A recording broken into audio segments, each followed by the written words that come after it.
Magandang araw po sa ating lahat. At ito po ngayon ang ating pong second lesson sa ating pong Starting Up a New Life, yung pong para sa ating pong simbahay. So, nais ko po muna kayong i-lead sa isang panalangin. Tayo po ay manalangin. Dakilang Panginoon, kami po ay nagpapasalamat sa kalayaan na meron kami sa aming pong bansa. At sa mga oras po na to, Panginoon, meron po kaming kalayaan na makinig ng mga salita po ninyo. At kami, Panginoon, ay dumadalangin na kami po ay hindi lamang po magkaroon ng information, kundi kami po, Panginoon, ay magkaroon ng transformation sa aming pong buhay. Panginoon, maraming salamat po at ikaw po ang maparangalan sa aming pong gagawin sa araw po na to. Sa pangalan ni Jesus, Amen and Amen. Basahin ko po yung talata po doon sa Luke 15, verse 20. Sabi po And he arose and came to his father, but when he was yet great way off, his father saw him and had compassion and ran and fell on his neck and kissed him. Ang sabi po dito sa Tagalog po, basahin ko, siya'y tumindig at pumunta sa kanyang ama, subalit habang nasa malayo pa siya, natanaw na siya ng kanyang ama at ito'y awang-awa sa kanya. Ang amay tumakbo, niyakap, siya ay hinagkan. Ito po yung kasaysayan po ng alibughang anak. At marami po sa atin ay familiar po siya at sa atin at familiar po tayo sa kanya pong kwento po na to. At ito pong kwento po na to ay lubhang napakaganda. At ang kwento po na to ay tumutukoy nga po sa isang bata na nagpasya na siya po ay lumayo sa kanya pong tatay. At siya po ay nagpunta sa napakalayong lugar at bago po siya lumayo, hiningi po niya sa kanya pong tatay yung kanya pong mga mamanahin. At ang kanya pong tatay naman po, ibinigay po niya yung mga mamanahin po niya at ang batang ito ay nagpakalayo-layo. Ang bata, iniisip niya na siya po ay mabuhay na malayo sa kanya pong mga magulang, sa kanya pong pamilya, lalong-lalo po sa kanya pong tatay. But ang batang ito, binenta niya lahat ng kanya pong mga namana. Siya po ay nagpakasayang sobra. Siya po ay nalulong kung ano-ano po mga hindi mga magagandang mga gawain hanggang siya po ay namulubi, namusukan sa isang piggery o farm at magkaroon po ng matinding gutom.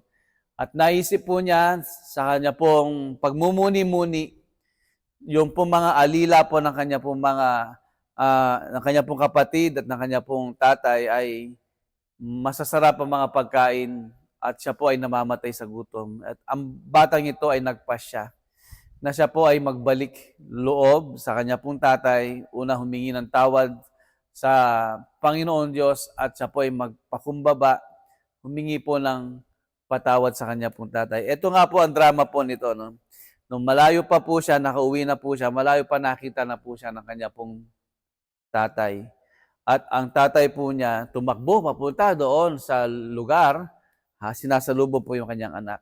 Siya po ay naawa, hinalikan po niya ang kanya pong anak, at ito po ay kanya pong muling tinanggap.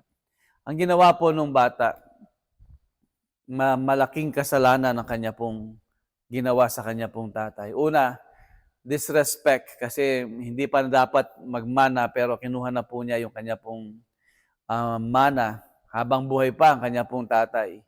At pangalawa doon, ginawa niya yung gusto niya sa buhay niya na malayo sa kanya pong ama. Malayo po sa kanya pong ama. At nalulong sa iba't ibang mga bisyo marahil, pero ang sabi po kasi ng Bible, siya po ay namuhay ng isang magulong buhay. At pangatlo po, siya po ay humiwalay sa kanya pong ama. So, nakapag-isip-isip po siya.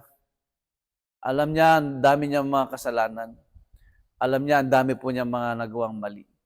At nagpasya nga po siyang umuwi. At ito pong kasaysayan po na to, marami pong mga nagkakamali. Akala po nila ang bida dito yung pong bata. Actually po dito sa kwento na to, ang bida po dito yung pong kanya pong ama. Pinapakita po dito ng ating Panginoon, gaano man kalaki ang ating pong mga pagkakasala, gaano man po kalaki ang ating pong mga pagkukulang sa ating pong Panginoon na nandoon po sa langit. Siya po ay parating nakahandang tanggapin tayo at patawarin tayo sa ating pong mga kasalanan. Kapag tayo ay nagsimulang magsisi sa ating pong mga nagawang mga kasalanan. Ang bata, ito po ay naglalarawan po sa atin. Ang tao, gusto niya, mamuhay siya na hiwalay po sa Diyos. Ang tao, gusto niya, mamuhay siya na hindi siya pinapakialaman po ng Diyos. Kaya lang, ang tao din, dahil ayaw po niya na pakialaman po siya ng Diyos, magugulo ang kanya pong buhay.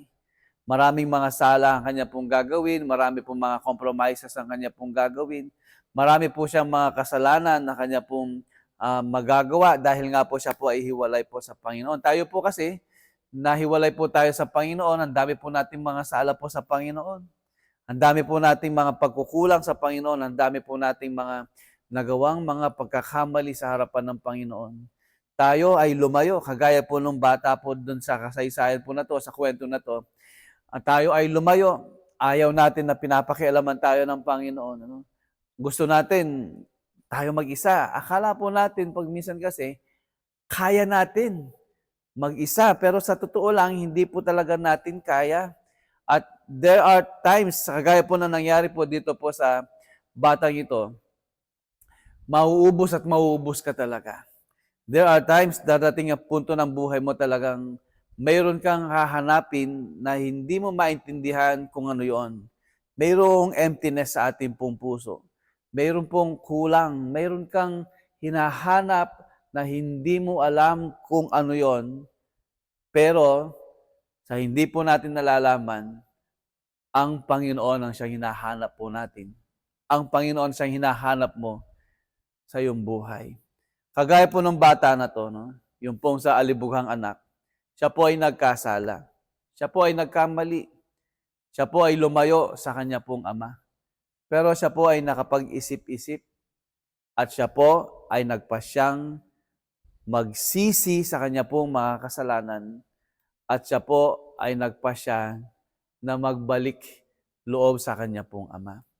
Tayo po, mga kapatid, mga kaibigan, nagkasala sa Panginoon, lumayo sa Panginoon, ayaw man natin na tayo ay pakialaman ng Panginoon. Ayaw man natin na tayo ay pinaghaharian ng Panginoon. Akala natin, kaya nating mabuhay na hiwalay sa Kanya. Akala natin, na kaya nating mabuhay na hindi natin kasama si Lord. Pero hindi po pala ganun, mga kapatid. Yung buong pag-aakala po natin, ito po ay isang buong pagkakamali po natin. Yung pong pagkakamali po natin na yon ang siyang lalong naglalayo po sa ating pong Panginoon. At ang ating pong kondisyon po na yon ang lalo po magpapahamak po sa atin. Meron po tayong kasalanan. At yung kasalanan na yon ang siyang magpapahamak po sa atin. Pero po, ito po ang napakaganda, mga kapatid, mga kaibigan. Ano po? Yung bata, nagpasya po siyang umuwi. At ang bida nga po dito, actually yung bata, siya po ang supporting actor. Yung pong ama, siya po ang primary, pangunahin pong aktor sa kwento po na to. Sa halip na ito pong ama ay magalit sa kanya, sa halip na itong ama ay pagtabuyan po ang kanya pong anak. Dahil nakita niya yung kanyang anak na ito'y nagsisisi.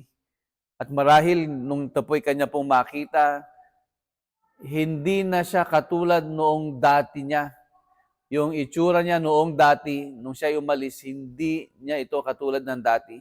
Maaring maganda ang katawan niya nung ito po ay umalis, pero nung siya po'y bumalik, ito'y payat, sugatan, gusgusin, ang daming dumi sa katawan, ang kanyang damit ay hindi po kagandahan.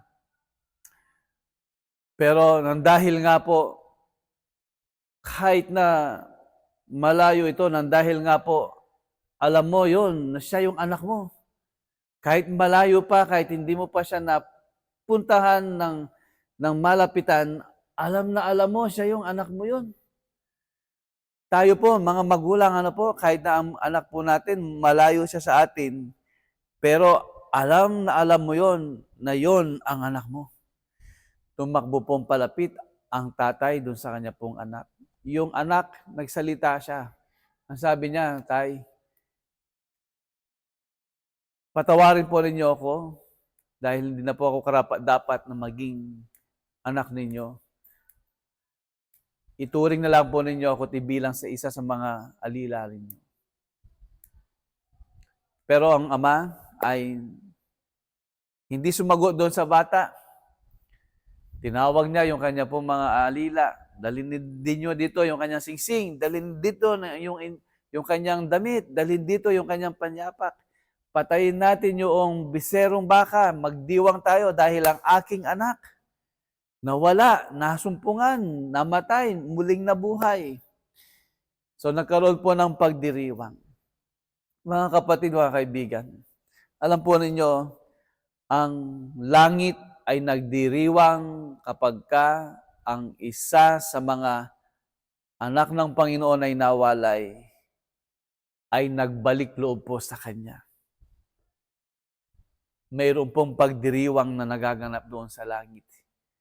At kapag ikaw at ako ay nagpasya na magbalik loob sa Panginoon, mayroong malaking pagdiriwang na nagaganap doon po sa kalangitan. Alam po ninyo, hindi ka po aksidente sa mundong ito at hindi po aksidente na napapanood po natin ang video po na to. Ikaw ay kinakausap ng Panginoon. Ikaw ay nandito dahil sa kanyang dakilang layunin. Pakatandaan po ninyo, mahal na mahal ka po ng Panginoon. Kahit na tayo ay nagkamali, kahit na tayo ay lumayo, kahit na tayo ay nagkasala, kahit na tayo ay nilimot natin si Lord, or at times na nilalaro lang natin si Lord, at hindi natin siya pinapansin. Pero ang Panginoon, kahit na sa mga deepest moment ng ating pong buhay, kapag tayo po ay nagsimulang lumapit po sa Kanya, mga kapatid, kapag ikaw ay nagsimulang lumapit sa Kanya, nagsisi ng tunay sa ating pong mga kasalanan, patatawarin ka po ng Panginoon. Ang Panginoon po ay mabiyaya. Ang Panginoon po natin ay sobrang magmahal. At ang pinakahihintay po ng Panginoon po natin, ikaw at ako ay magbalik loob sa Kanya. Kapag tayo po ay tunay na nagsisi, at ito po yung mga ilan sa mga patunay, yung ikaw ay magkaroon ng tunay na relasyon sa Panginoon.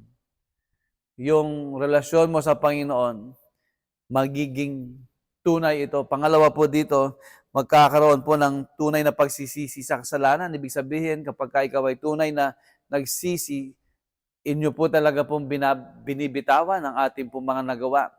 Tinatalikuran ang mga nagawa po natin mga pagkakamali. Kagaya po ng prodigal son, tinalikuran niya yung kanya pong mga nagawang mga pagkakamali. At pangatlo po dito, mayroon pong tunay na pagsunod sa banal na kasulatan. Alam po ninyo, matagal ka na pong hinihintay ni Lord. Matagal ka na po niyang hinahanap. At sa pagkakataon pong ito, ikaw ay nasumpungan ng Panginoon. At ikaw ay kanya pong hinihintay na magbalik loob po sa Panginoon. At ang Panginoon po natin, pakatandaan mo to, kapag ikaw ay nagsimulang magsisi, talikuran ng ating mga pagkakamali, hindi ka po kailanman itataboy ng Panginoon. At magsisimula mo pong maranasan yung yakap niya, yung pagmamahal niya, yung pong katapatan po ng Panginoon. Hindi natin deserve na tayo po ay patawarin. Pero nang dahil po sa Kanya pong biyaya, ang Panginoon ay nagpapasya na tayo po ay Kanya pong tanggapin. Ikaw ay Kanyang tanggapin. Tayo ay Kanya pong patawarin sa ating pong mga sala. Ang nice lang po ng Lord po natin, kagaya po ng bata, isuko po yung buhay po natin kay Lord. At papaghariin po natin siya sa ating pong buhay. Tutulungan ko po kayo sa panalangin ng pagsuko ng buhay. Yuko po tayong lahat at ating pong ulitin ito pong panalangin po na to. Sabihin natin, Panginoong Yesus, nalaman ko po na ako isang makasalanan. Patawarin po ninyo ako sa aking mga kasalanan. Binibitawan ko na po ang aking mga pagkakasala. Panginoon, Ikaw na po maghari sa aking buhay. Kagaya po ng alibughang anak, ako po ay nagpapasya na lumapit po sa inyo. Patawad po sa mga kasalanan na gawa ko po. Binubuksan ko ang pintuan ng aking puso. Halina't maghari ka po sa aking buhay. Ikaw na po ang aking Panginoon. Ikaw na po ang aking tagapagligtas. Salamat po, Panginoon, nakilala kita. Salamat po, Panginoon, sa pagmamahal mo po sa akin. Salamat po, Panginoon, sa walang hanggang katapatan mo po sa akin. Sa pangalan ng Panginoong Yesus. Amen. Kung tayo po ay tunay na isinuko po ang buhay po natin sa Panginoon at makatotohanan po tayo nagsisi, isang bagay po ang tiyak, pinatawad ka po ng Panginoon. Dahil ito po ay nakasaad sa Kanya pong pangako. Kapag ka ikaw ay humingi ng tawad sa Panginoon, ikaw ay patatawarin ng Panginoon. At ikaw ay Kanya pong tatanggapin at hindi Kanya kailanman ipagtatabo yan. Bakit? Kasi po, mahal na mahal ka ng Panginoon. God bless po.